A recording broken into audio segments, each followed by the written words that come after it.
How to disable iMessage on iPhone 12 and all iPhone 12 series, including iPhone 12, iPhone 12 mini, iPhone 12 Pro, and iPhone 12 Pro Max. So if you have any of the iPhone 12 series and you want to turn off or disable your iMessage, then this video is going to walk you through how to do this step by step.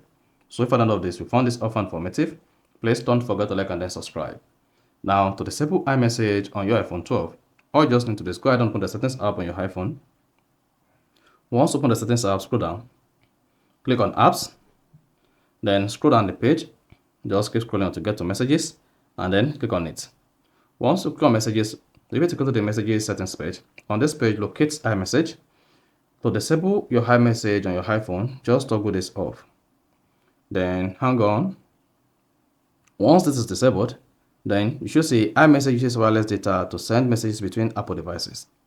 Then, if you go back and open the messages app on your iPhone, you will discover that the iMessage function is no longer active. Then you can still send SMS on your iPhone, but you no longer be prompted to use iMessage. See that? So that is basically how to disable iMessage on iPhone 12. So if you found this offer informative, please don't forget to like and then subscribe.